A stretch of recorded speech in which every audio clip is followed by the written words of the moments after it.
The wooden staff sank into the cold mud as Hank Gallagher walked along the narrow trail, shrouded in thick fog that made it hard to see his own footsteps. The damp smell of pine and wet earth filled the air, and the only sound that accompanied him was the rustle of dry leaves beneath his boots. The Bitterroot Forest of Montana seemed even denser that day, and perhaps it was. At 76, Hank carried not only the weight of years, but also the weight of old battles, faces that existed only in memories, and silences that not even the wind could break. He lived alone, by choice, or perhaps by exhaustion. But something about this morning held a strange tension, as if the forest were about to reveal a secret that had been hidden for too long. That was when he heard it. At first it was low, almost imperceptible, a sound that sounded more like a wail than a howl. He stopped. He squinted, tilted his head, and walked towards the sound. The bushes were shaking slightly, and behind them, something was moving. Carefully, he pushed aside the branches with his staff, and froze. A wolf pup. Alone, wounded, bloodied. It lay on its paws, shivering. Its gray fur was dirty with mud and blood. But what stopped him most were its eyes, wide, bright, frightened, and yet fixed on his. A silent cry for help. For a second, Hank was reminded of the Battle of Khe Sanh, 1968. Sergeant Barnes lay among the bodies, staring back at him in the same way. He was shaking too. He was bleeding too. Hank had ignored orders that morning and dragged his comrade back to camp, even under heavy fire. Back then, he had saved a life, and lost 3 friends in the process. No one has ever fully forgiven him for it, and maybe he hasn't either. Now there, in front of that defenseless little creature, he felt the same instinct. The instinct to protect. The instinct to not turn his back, even when everyone and everything told him to do otherwise. He knew he couldn't take him. Montana's environmental laws were clear. Interfering with wildlife could land you in jail.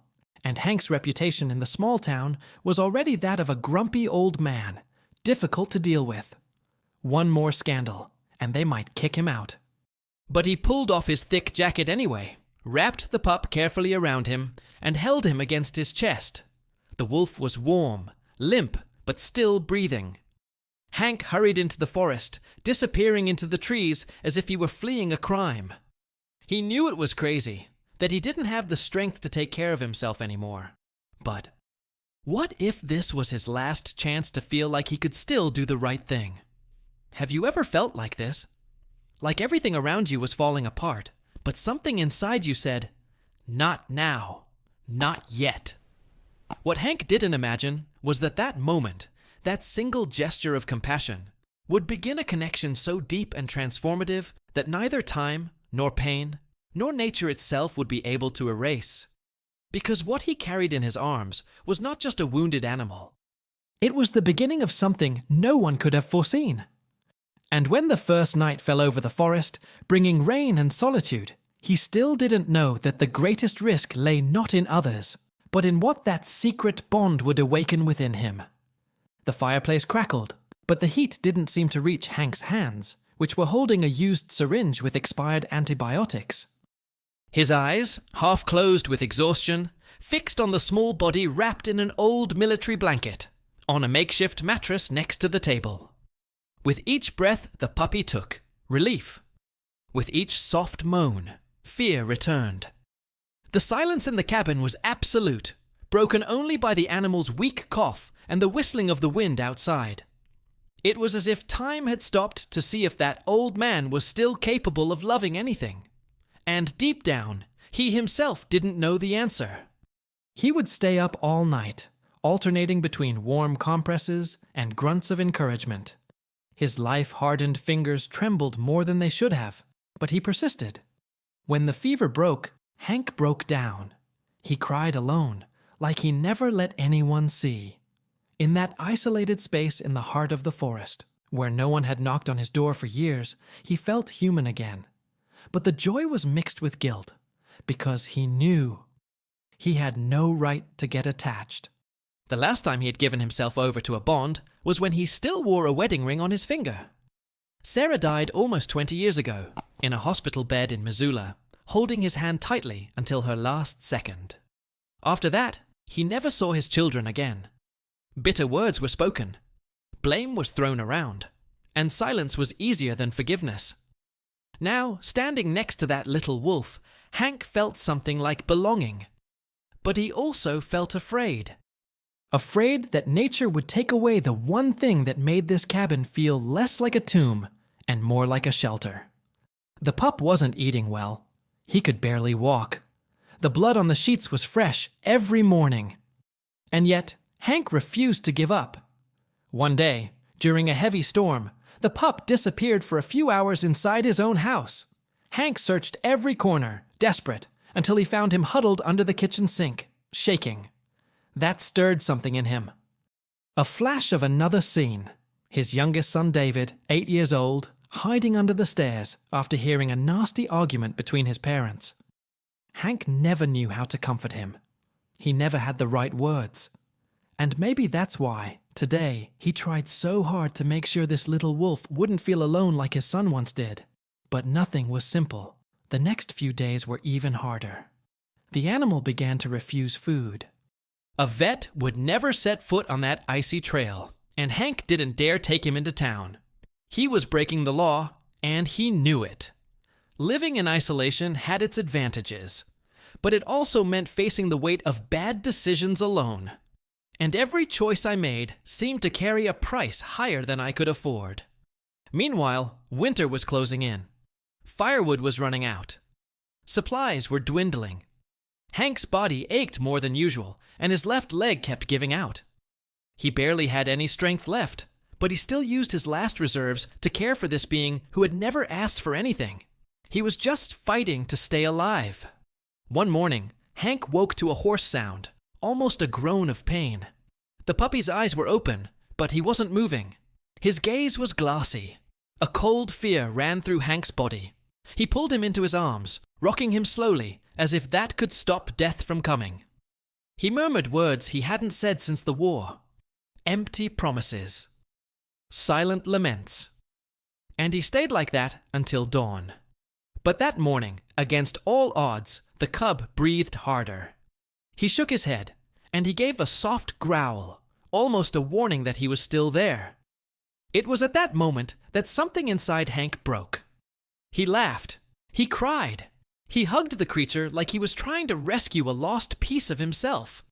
For the first time in years, he felt like he could still save something. Even if it was small. Even if it was wild. But the pain didn't go away.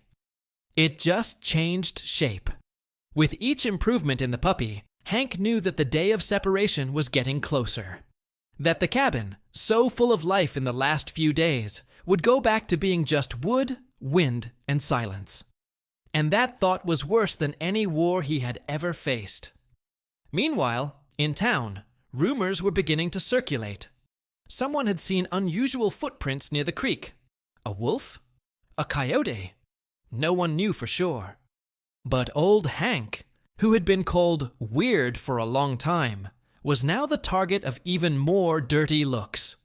If anyone found out, it could all be over. He could be arrested. Or worse, the animal could be shot. But Hank didn't care. The bond that formed inside that cabin went far beyond logic or rules. It was a rare kind of connection, one that was born of instinct, shared pain, and the quiet courage to care without expecting anything in return.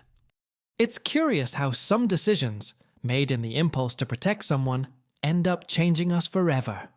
And sometimes, the greatest rescues we make are not from others, but from ourselves. The cabin window shook as if it were about to rip loose from the wall. The wind howled through the corners of the bitterroot forest with a fury that seemed to carry centuries of pent-up anger. Hank lit the last candle in the drawer, hands shaking, eyes squinting into the darkened interior of the room. Blitz paced in circles, growling softly, restless as if he sensed something was about to happen. His eyes were wide, his fur standing on end. It was more than fear. It was foreboding. Hank tried to calm him, kneeling down beside him with difficulty, running his hand over the strong back of the animal he had helped rebuild. But Blitz pulled away, barked once, and looked towards the door. Thunder cracked in the sky, making the old man instinctively put his hand to his chest, as if an enemy shot had gone through the roof. He stood up with a painful impulse, walked to the entrance, and tried to lock the door. But there was no time. The wind threw it open brutally, blowing leaves, rain, and cold inside. In a second, Blitz fired. A grey figure disappearing into the darkness, without hesitation. Hank screamed. The name escaped his throat with the force of someone who had never said it out loud. Blitz! It echoed through the forest, full of despair. But the forest responded only with rain. He still ran after him. Even without a jacket, even with the pain in his leg returning violently, even with the slippery ground trying to knock him down with every step. He shouted once more, not knowing if he was calling for Blitz or for something much older. Maybe he was shouting for everything he had lost and never had a chance to get back. When he returned to the cabin, soaked, exhausted, defeated, he noticed the emptiness. Blitz was no longer there. Neither was his scent. Nor was the warmth. That place, once filled with a presence that pulsed with life, was now once again the same shelter it had always been. Cold, silent, forgotten. The sensation was like a hole opening up inside his chest, as if part of him had been forcibly ripped out. For the next few days, Hank wandered the forest like a man in a trance. He carried pieces of raw meat, called out names that no one knew, left tracks. He returned to the same place every morning and every night, even though his feet ached, even though the cold bit into his bones. He waited and waited, until the moment he realized that the wolf would not return. It was like burying someone, but without a body, without a farewell. He began to sleep badly. He ate less. He talked to himself. He would stop in the middle of the trail with a lost look in his eyes. The world seemed far away. The voices of the city never reached him, but he heard something else, the echo of loss. The same sound he heard when his wife left, the same silence that surrounded him when he left his children behind. The difference was that this time no one would blame him. Because no one knew. No one knew what had been born inside that cabin. And over time, he tried to forget too. He put the makeshift collar in a trunk. He closed the back door. He buried the toys he had made of braided rope with his own fingers. He pretended to himself that it hadn't happened, that Blitz was just an error of judgment, an emotional fever of a tired old man. But even if he wanted to, he couldn't erase what was left. There were marks on the floorboards where the wolf had lain. Scratches on the door where he had pushed with his snout. And above all, there was absence. That absence that only those who have lost someone can understand. The kind of emptiness that makes no noise, but also does not leave you alone. Hank had aged a lot in the months that followed. He stopped walking as much. His breathing hurt. His memory failed him on simple details. But he still remembered the wolf's eyes. Those eyes haunted him. And even though he tried to ignore them, he knew that it had been real. That the bond had existed. And that, in some inexplicable way, it was still alive somewhere. Maybe hidden among the trees, or just tucked away deep in his heart. One night, he was startled awake by a noise coming from the forest. A low, long sound coming from the mountains. A howl. Loud, distant, but familiar. Hank didn't move. He lay there, staring at the dark ceiling. And for the first time in weeks, he smiled. Yes, because maybe, just maybe, the cycle wasn't over yet. Write in the comments, I understand this silence, because not every void is the end of a story. And what comes now changes everything. The snow crunched beneath his weight, but Hank could no longer hear anything.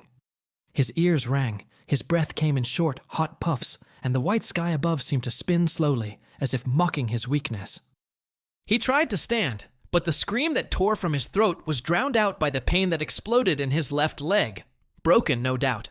It was twisted unnaturally, bent where it shouldn't have been, throbbing with a fury that drove the air from his lungs. The cold, which had once been a nuisance, was now a silent, relentless enemy. And there was no one. No voices, no sounds. Only the cruel silence of the bitterroot forest. He didn't carry a cell phone. Not out of stubbornness, but because he didn't believe anyone would still be looking for him. Years ago, Hank had chosen isolation as a form of peace. And now, that same silence that had once brought him solace threatened to bury him alive in the heart of a place that seemed to have forgotten he existed. Teeth clenched and jaw clenched in pain, he tried to drag himself along. One movement, then another. Every inch gained came at a great cost. Searing pain, dizziness, and a cold sweat. Snow was beginning to cover his back. His face was already burning from the biting cold. But he kept going.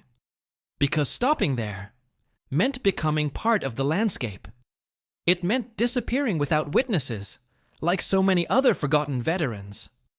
For a moment, he thought of Sarah. Her face, soft, with eyes that saw more in him than his uniform, more than his mistakes. He thought of the day she made him promise never to give in to loneliness, a promise he broke right after he buried her. He thought of the children who never called, of Christmases spent with the radio on, so he wouldn't go crazy with the sound of his own thoughts. He thought of Blitz. The name came to him like a spark. Not as regret, but as a vivid memory, warm even through the pain and the ice. It would be foolish, he thought. That had been years ago. The wolf would not return. Even if he were alive, he would be too far away, too wild, too free to remember a broken old man. But then, a sound. Faint, almost imperceptible, like leaves being stepped on slowly, snow being pushed by something light and nimble. He forced his eyes open, lifting his face with effort. He saw nothing. But then he heard it again. A crack. A low growl.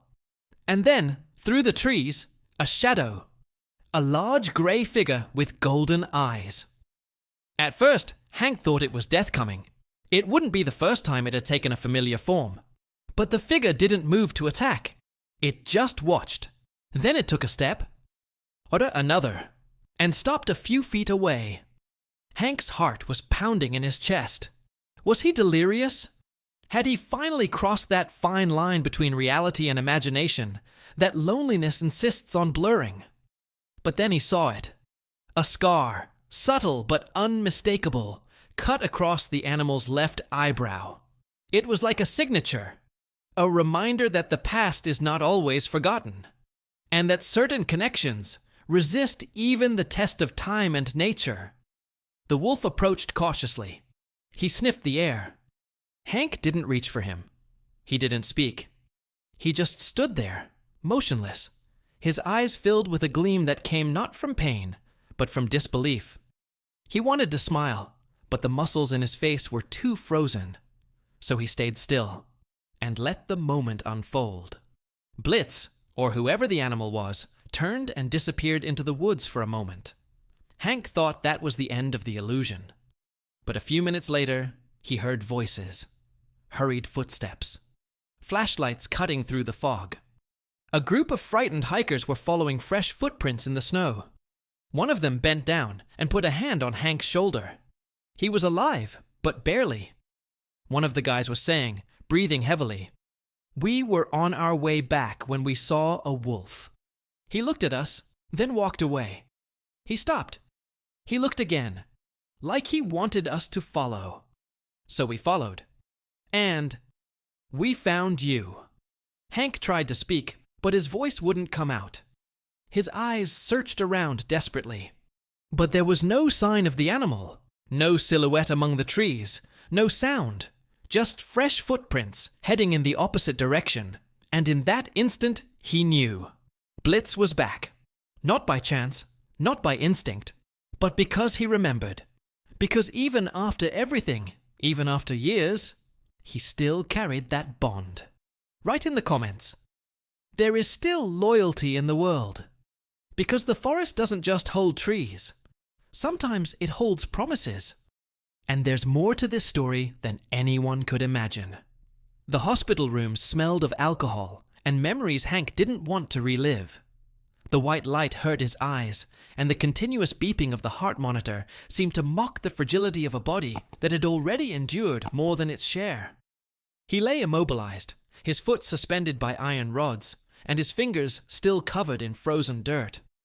The doctors said he was lucky, that it wasn't common for a rescue like that to happen so quickly in that isolated area. Lucky? He laughed inwardly. He knew it had nothing to do with luck. When the hikers told him what they had seen, Hank remained quiet. A wolf, giant, silent, with an unmistakable scar, who stared at them, then slowly turned his back, as if pointing the way with his own body. None of them doubted what they saw, but they all thought it was just a wild animal acting strangely. None of them imagined what that really meant for the injured man at the bottom of the ravine. Only he knew what that presence carried. During the nights that followed, Hank barely slept, not because of pain, but because of restlessness. Something inside him was stirring, a mixture of disbelief, raw emotion, and a peace he hadn't felt in decades. He stared at the ceiling, reviewing all the years, the losses, the escapes, the mistakes he'd made and never corrected. And there, on that metal bed, alone among tubes and machines, he understood. The past wasn't finished with him. There was still something beating, something alive, something loyal. He received visits from the hikers. They brought flowers, kind words, even a cake from the local bakery with the note, "You are a legend now, Mr. Gallagher." He smiled and thanked them, but he knew he was not the hero of the story. The one truly responsible for his survival was hidden somewhere in the trees, howling at a sky no one else could hear. One afternoon, a curious nurse asked about the wolf. She said she had read about it in the local newspaper. "Do you really think he came back because of you?" Hank stared out the window for a moment before answering. He didn't have to think long. "I don't think so." "I know." But even with all that certainty, something bothered him. A new emptiness, different from the ones I already knew. It was the feeling of debt. A debt that could not be paid with words or gestures. He wanted to repay. But how do you thank someone who disappears without warning, like a whisper in the wind? The doctor said it would take months for him to recover, that he probably wouldn't be able to walk again without help. But Hank didn't answer. There was only one decision in his mind. He would come back, even if he had to crawl, even if he had to drag his legs through the snow like he had that day. There was something inside him that burned brighter than the physical pain, an almost ancestral need for reunion. He knew this was bigger than an accident, bigger than a rescue. This was a second chance, and he wasn't going to let it pass him by. Without telling anyone, he began to train. At night, when the hospital ward slept, he forced his body to move. 1 centimeter today, 2 tomorrow. He cried in pain. He moaned silently so as not to attract attention, but he kept going, because that rescue was not just a miracle. It was a call to action. The nurses began to notice. The old man was getting better faster than expected. The tests confirmed it, but no one could explain it. Hank knew. It wasn't physical strength. It was mentality. It was focus. It was purpose. When you know why you're getting up, your body finds a way. He was released weeks earlier than expected. He refused to go to the nursing home provided by the government. He said he preferred the silence of the cabin, and no one argued with him. Everyone saw something in that man's eyes that was not often seen: raw determination. The kind that comes when the soul finds a reason to continue existing. When he got back to the forest, he could smell the damp wood and the wind carrying snow in the branches. The place was intact, just as he had left it. But he was not the same anymore. His steps were slow, leaning on a makeshift cane, but his eyes were as alive as ever. He crossed the porch and stood there, listening, as if he expected to hear that familiar sound among the trees again. Nothing. No growl, no paw prints. But he wasn't sad. because he knew. Blitz was never the kind of soul who showed up when you called. He came when he was needed, when instinct told him it was time. And maybe now, it was Hank's turn to look for him. Right there, I'm also on this quest. Because sometimes what saves us is what we never knew how to name properly, but that we recognize in the silence and in the scars. The old man walked slowly through the pines, his cane sinking into the damp earth with each step. The scar on his leg still hurt, but Hank Gallagher had grown accustomed to the pain. It was a constant, and in some ways a welcome, reminder that he was alive. The bitterroot forest was silent on this grey morning, except for the rustling of branches in the wind, and the creaking of his pack's leather on his back. But Hank could hear something else. Something deeper, more ancient. A calling. Since returning home, he had made a habit of getting out early and following old paths. It was no longer a physical exercise. It was a ritual. Every day, he would cross the trail where he had fallen, look down at the ravine, and stand there in silence for a few minutes, in respect, in gratitude, in search. Because even though the newspapers called it the miracle of the bitterroot, Hank knew it was something bigger, a silent response to what he had given years ago. Care, shelter, love. Things he himself had no longer known he still had inside him. But not everyone shared this view. In town, the matter cooled. Some still scoffed. Others referred to him as the old man who talks to wolves. One day, as he was entering the grocery store on Main Street, he heard a woman whisper, "Look there, the man of the imaginary miracle." Hank didn't answer.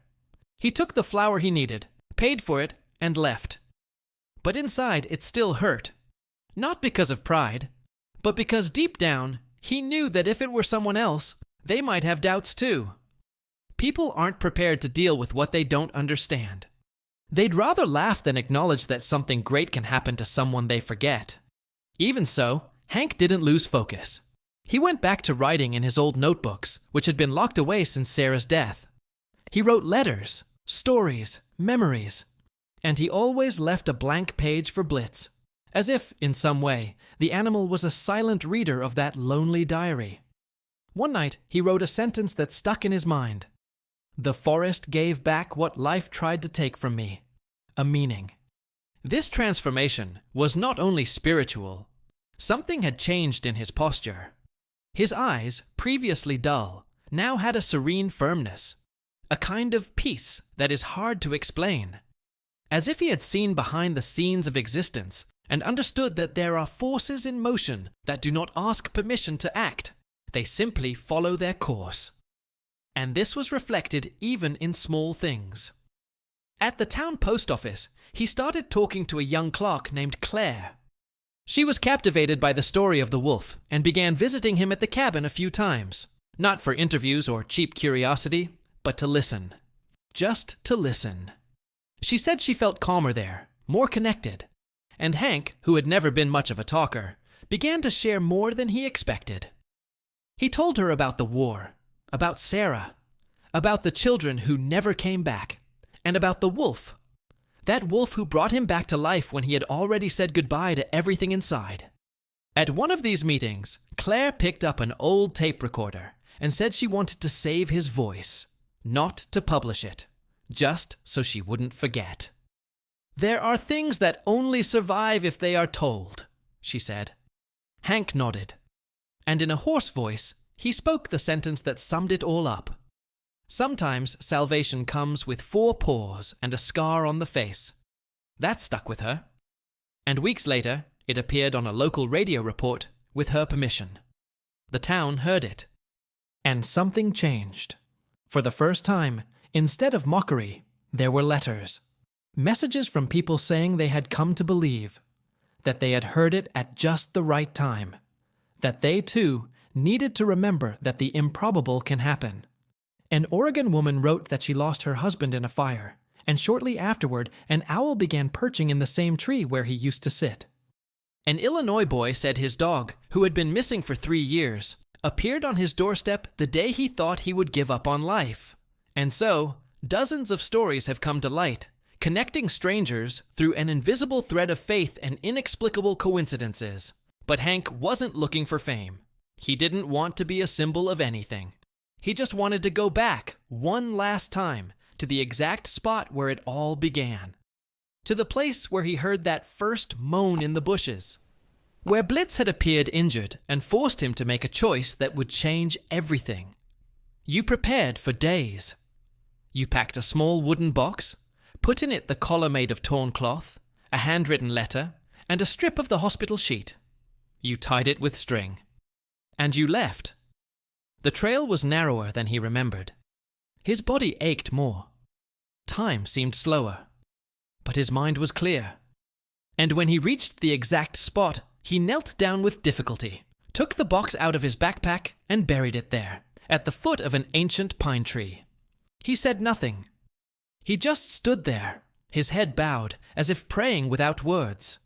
And in that silence, he heard the snap of a twig behind him. He didn't turn around right away. His heart raced, but it wasn't fear. It was recognition. He knew it wasn't the wind. It wasn't imagination. It was something real. Something alive. Something ancient. And when he finally turned his face, he saw. The silhouette was there. Among the shadows. Watching. At peace. Right there. Some ties are never broken. They just hide. Because not everything needs to be explained to be true. And there's one more thing about this story that you need to understand. The wooden staff tapped the ground with a steady rhythm, marking the slow rhythm of Hank's steps. The sun filtered its rays through the treetops, leaving golden spots on the damp ground of the trail. He walked as if he were going on a date, even though he knew that, on this day, there might not be anyone waiting. But that never stopped him from coming back. The forest, to him, was not just a backdrop. It was a witness. And there were some promises that didn't need an answer to stay alive. People who passed him on the trail recognized him. Some asked for photos. Others simply waved with guarded respect. There was a curious reverence in the air, as if they were standing before something older than they understood. A veteran, yes, but also a symbol. A silent reminder that loyalty, courage, and gratitude are not dead concepts. They are alive. You just have to know where to look. But Hank didn't see himself that way. He never wanted to be a character in a story of overcoming adversity. He just wanted to walk, stepping on the ground where he fell, where he almost died, where he was saved by something that many still called a legend. The truth, however, was too simple to be accepted by those who only trusted what they could touch. And so, he didn't try to convince anyone else. At the bend in the trail, he stopped in front of the old pine tree where he had buried the box. His eyes rested on the trunk as if visiting a friend. There was no cross, no mark, no plaque, just memory and feeling, and the certainty that somehow it was still seen by someone, even if from afar. But it wasn't just memories that the forest preserved. A group of young tourists approached, cell phones in hand, excited. One of them, with a cap turned backwards, pointed at Hank and said too loudly, "It's him! The wolf guy!" Others laughed. Some looked embarrassed. Hank just smiled with one corner of his mouth and kept walking without answering. He had already learned that not all laughter is mockery. Sometimes it's just people trying to deal with something they don't understand. Later, Hank sat on the porch of the cabin, a mug of hot tea in his hands, staring out at the horizon. It was completely silent, except for the occasional creak of wood settling and the rustle of distant leaves. In front of him was an open notebook, pen in hand. But he wasn't writing. He was just thinking. He remembered Blitz with almost photographic clarity. His eyes, his scar, the way he moved his paws silently. But what kept coming back to him was the last time he had seen him. Not the day he had been rescued, but the brief moment in the forest when he had seen him again, among the branches, before he had disappeared forever. That had not been a goodbye. It had been an "I am here." a kind of presence that did not require permanence to be real. And that's what Hank came to carry with him. Not a wolf, but an echo. A quiet force that kept him going. A new mindset, shaped by everything he'd faced, and by the way he'd been looked at when no one else was around. Looked at with respect. Looked at with recognition. By eyes that didn't judge, just remembered. At night, the howls still come. Faint, distant, but persistent. Some neighbors say they are coyotes. Others swear it's imagination. But Hank knows.